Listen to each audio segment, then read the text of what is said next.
Hello and welcome to Lutherans Alive. This is the show that seeks to tell the stories of Lutheran Christians and their ministries here in Southwestern Pennsylvania, and more importantly, how God is at work through us. Thanks for being with us here today. I'm Pastor Tony Schneck, host of the program, and today with me, Fred Scherzer and Irene Vest, both from the House of Prayer Lutheran Church in Aliquippa. Welcome to the program today. Thank you. Thank you. Nice to be here. And Fred and Irene are both here today to talk about a trip to the Gulf Coast, to the city of New Orleans, with others from around our Synod. And as we tape this program today, they are just back from that trip just days ago. And so everything's still fresh. And we're glad to have you on this day. And tell us a little bit about how you both got involved. What was it that sort of led you to be a part of this trip with other Lutherans from around our area? You want to start? Well, the House of Prayer they've sent a delegation to New Orleans and also Ocean Springs for 5 years. This is the 5th year they've sent people down. The first year there weren't very many, but as the years progressed and the interest became greater, there were more people go down. From the House of Prayer, they have a bus that goes down, and usually there's 50 or 60 people on the bus that goes down, and spend a week to repair homes and have fellowship, which is in a lot of cases important, and a camaraderie is built up, and we become like a family. When you eat together and you sleep together and you work together, you really get to know the person that you're with. And besides that, we're able to accomplish an awful lot because there's a lot of homes in Ocean Springs, which is in Mississippi, and of course New Orleans, which is in Louisiana. There is certainly a lot of fellowship that can take place on these trips, a lot of bonding, a lot of lasting relationships and friendships that can take place on these sorts of trips. And as as it has been now several years since the devastation of Hurricane Katrina, how did you find the area as you looked around? Is there still, as they say, a lot of work to do there on the Gulf Coast? I would say so. This is my first time down there. For a number of years, they were trying to talk me into going, and I always resisted, and finally this year decided, well, I would give it a shot. And I can't attest as to what it was in the past, but I can certainly attest that there's a lot of work that needs to be done down there.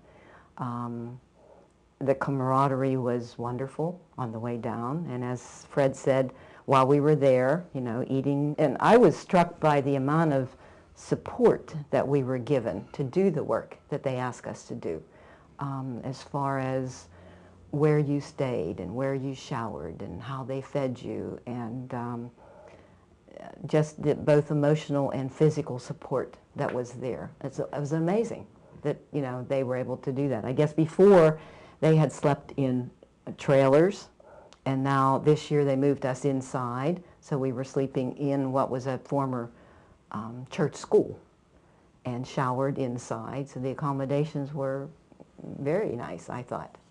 And but the house that we worked on, the guys felt like they really wanted to be there and try to finish. They were working on a roof, and it's a lot of work. As you traveled down, what was your mode of transportation? We were given the use of a van, a 7-passenger van. A very benevolent person donated the use of it, and which made it very comfortable because we could take all of our supplies, and of course there was 5 of us that went down, and we all had our gear. We had our clothing for the week that we had to stack in there. And then once we got there, we used the van for tools. We put our tools in there so we can go to the job with our tools, be able to work, and then come back. So it was very convenient to have the van, because in the previous years we went in the bus, and we didn't have that, that transportation. So what sorts of specific tasks did you find yourself involved in while you were there? What specific sort of repairs or building did you participate in?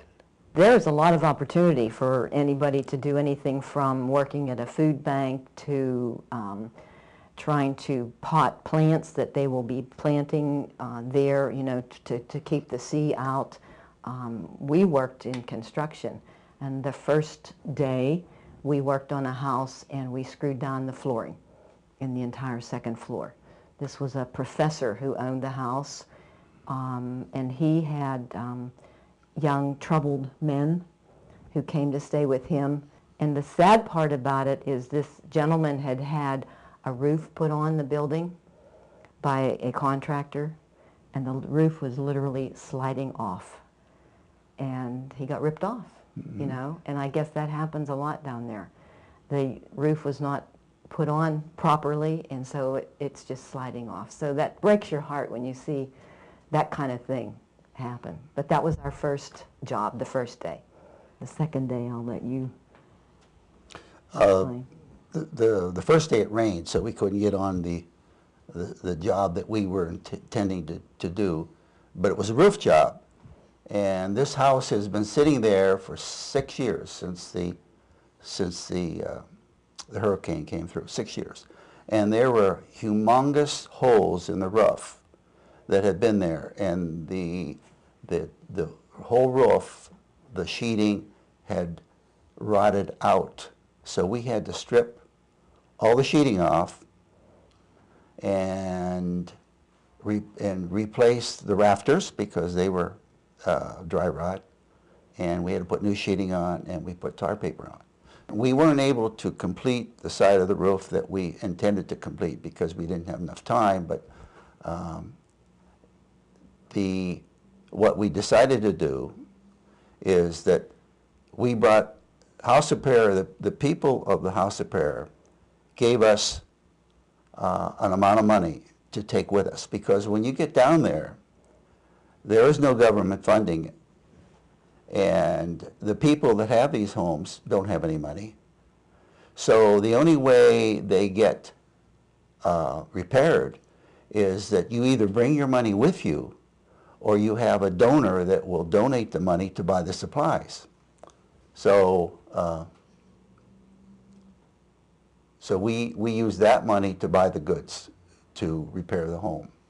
And we left a bit of money there so that they can carry on in the following weeks. A wonderful way to make a difference in the lives of others. We're going to talk more about that after we take a short break here on Lutherans Alive.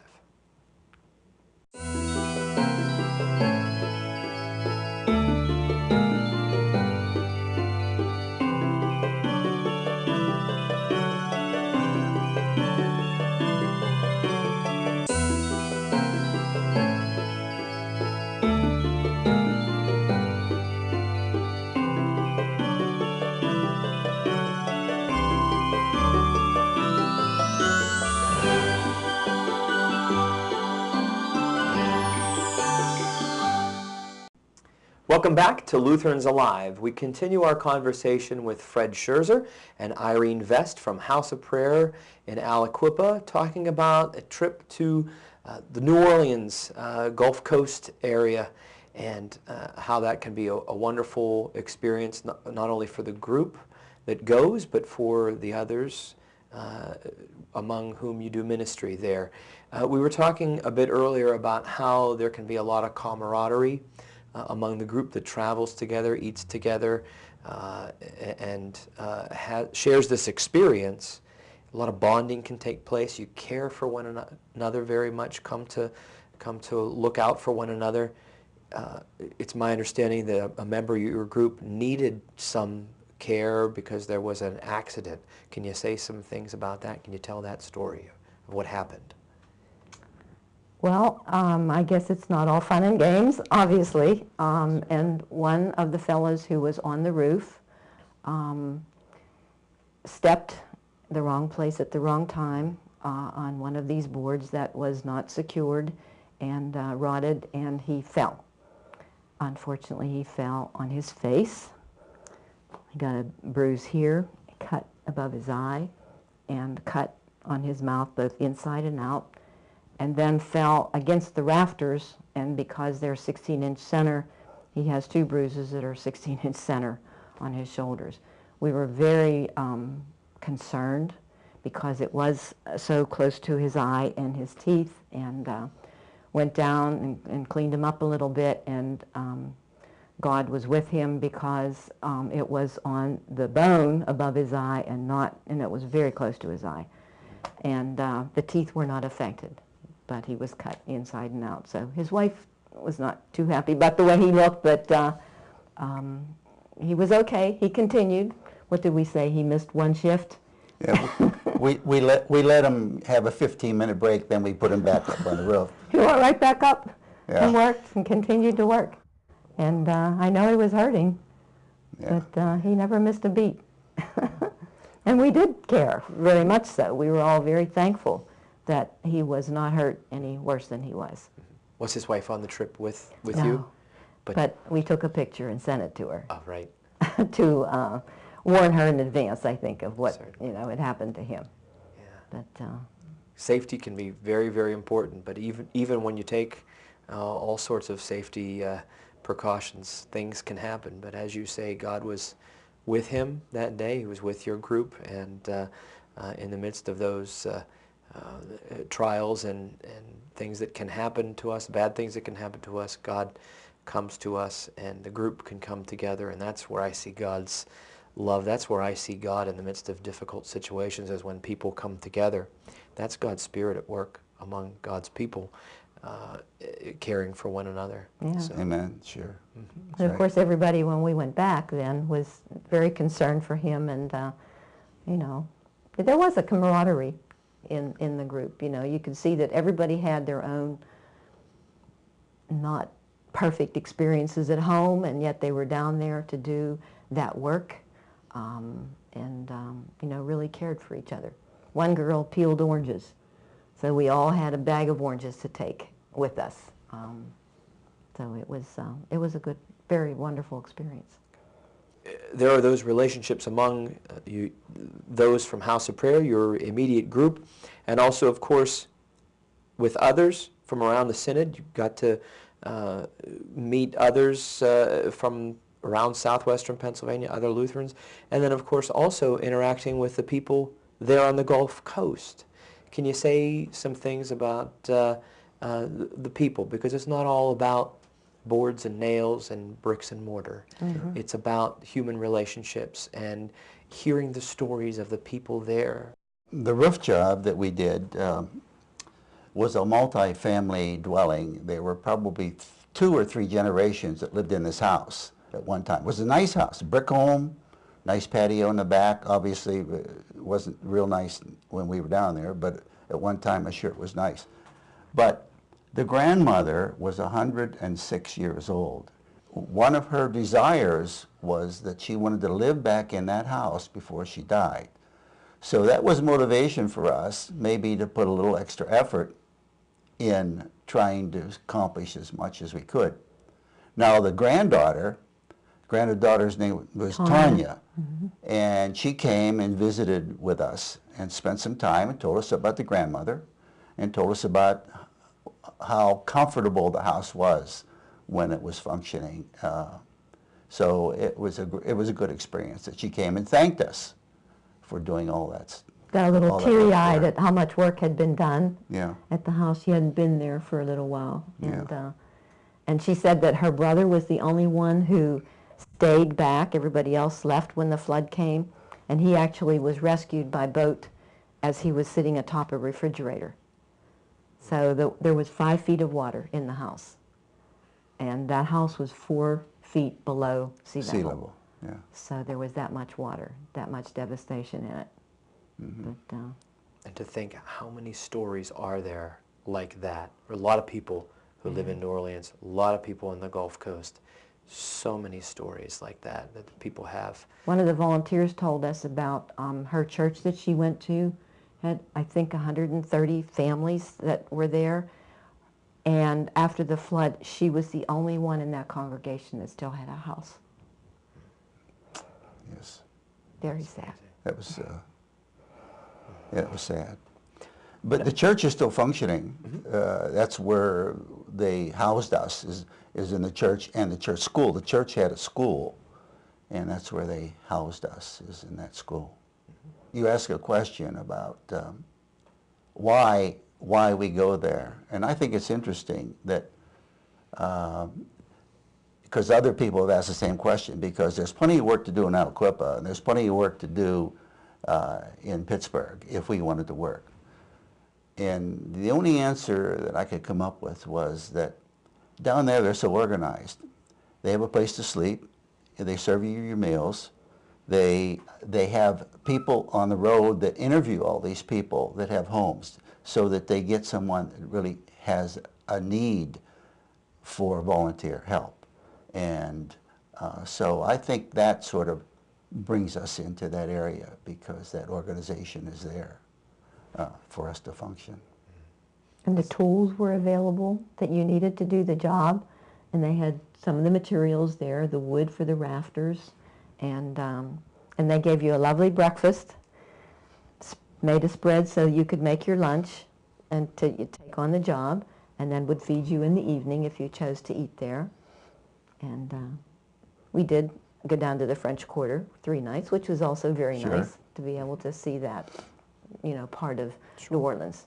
We were in the 9th Ward, which is really a very bad area, but we were completely safe because the church was walled off, and every time we left, we opened the gate, left, and closed the gate behind us. So it was, you know, a very secure and safe environment that we were in amongst not so safe and secure area. Sure. Mm-hmm.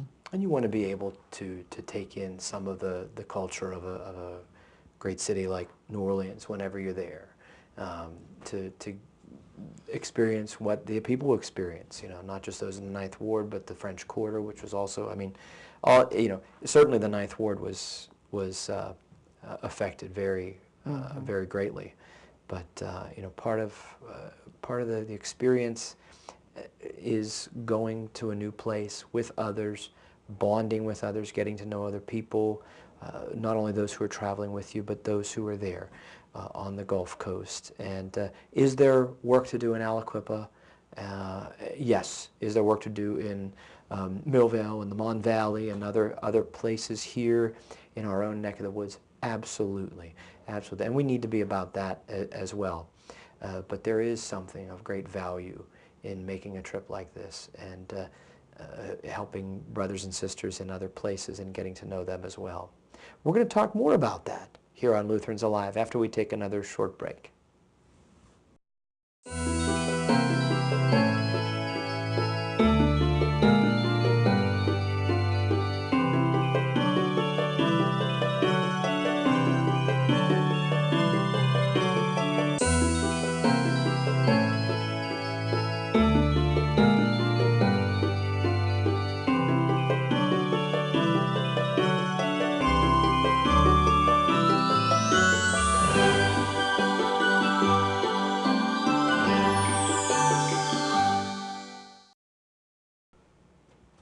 Welcome back to Lutherans Alive. We're pleased to be here today with Fred Scherzer and Irene Vest from House of Prayer Lutheran Church in Aliquippa, talking about a recent trip to the Gulf Coast and the city of New Orleans, doing some helping down there. And there are lots of others who are hard at work there in New Orleans, I understand. You spoke earlier of the great support that you had and cooperation with others who are not only residents down there, but other volunteers. Could you say some things about the folks that you worked with there? When we go on a job site, these homes have no electricity, they have no water, and in order to do the job, you need power tools and stuff. So what happens is that you take a generator, and you listen to the generator run all day long, and you smell the smoke fumes. And what we've done, what we did when we went down, is we scoured the neighborhood. We knocked on doors in the neighborhood until we found a family that was willing to let us run an extension cord from their house over to our place, where it made our job so much easier, you know, because we had light, we had power, and we could do our job a lot faster for that reason. And the people would come, and they would graciously come and help us. And the neighbors would come over and ask us questions and what we were doing and why we were doing it. You know, what made us come down to spend our time, spend a week, take a week's vacation out of our life to come down and work, you know. So, you know, if we're asked to do this, you know, Jesus says, what you do to the least of them, you do to me. So we've taken that and we've applied it the best way we knew how. So if you ask me why we go down there, that's why. That's why I go down there, and that's why I'm sure the majority of people go down to help. Gives you a sense of empathy for people, and it was really wonderful experience. You know, I would recommend it for someone who's on the fence about thinking of doing it, because you get a lot of support, as we said, and it just gives you the feeling that you're doing God's work, that this is what you're supposed to do, and it gives you an appreciation for what you have. And there are volunteers there who come to that site, and they stay for a couple months at a time to be that support system. The two guys that decide what jobs are going to be done, Dwayne and Walt. Came down there, and they stay in trailers, their own trailers, on that grounds. And then there's another guy, Jimmy, that came from Chicago, and he was the inside guy. He like cleaned up and made sure everything was good inside. And then Michael, who takes care of all the tools and makes sure that they're returned and that they're in good order. And we think that he does that for a place to sleep and food. Mm-hmm. And you know, just wonderful people, really kind to us. And we had one fella when we were on the job site that came over, and someone had broken into his back door. So he asked us for some nails and a hammer so that he could hammer in a board on his back door. And just it makes you think how much they do need help. Mm. Mm-hmm. You know, after 5 years or 6 years now, you go into some of those neighborhoods, and there's some really nice homes. They're brick homes, a lot of stone homes, and there's nobody living in them. They're just, it's really a disaster. And some of these big, nice neighborhoods, it's a disaster. Even after 6 years, it's the homes, and these people probably have moved away. They had no insurance money, you know, and they don't have any money to fix them up. So all they're going to do is sit there and deteriorate. They're moldy. They got mildew in them. So they're really not inhabitable. They're not habitable at all, hardly. Some of them. Mm-hmm. We're trying to resurrect some of those to help those people, because they certainly do have the need, no doubt. And this extended family that lived in the house that we were working on, you could tell it was at one time a magnificent home, because there was ceramic tile that was still remnants of it on the floor. They had gutted it inside and were waiting for the roof to be done so that they could then start to work inside. And that they were really anxious to get back to that house, you know, the whole family. And I think it's changed my attitude towards doing that sort of thing. I didn't know how much of a help I would be able to be, but I think that anybody, there's something that they will find that you can do to support that effort. There's no question that the storm, you know, being the magnitude that it was, left its mark on New Orleans and the Gulf Coast. But how wonderful it is that volunteers like yourself and so many others who have traveled and made that journey have in many ways left their mark on New Orleans and the Gulf Coast. And in turn, as you've said, your lives have changed. And a trip like this can change you. It can leave its mark on you, and for the better, for the better. What words of encouragement would you have for anyone who's thinking about going on a trip like this but might be on the fence? If you want a good experience, if you want giving back things that you take for granted, you want to give back a little bit, this is a great experience for you to experience that. You know, to experience giving back to someone who is in dire need for some help or for some volunteer help. So once you experience that, and your camaraderie that goes with it, because everybody else has the same, mindset down there, mostly. They're down there to contribute also. So you get that, you get caught up in that too. So it even adds to the satisfaction, if you want to call it satisfaction, of doing some good things down there. God is powerfully at work, and Amen. Thank you so much for everything that you've had the opportunity to share today, and thanks for being on the program. Thank you.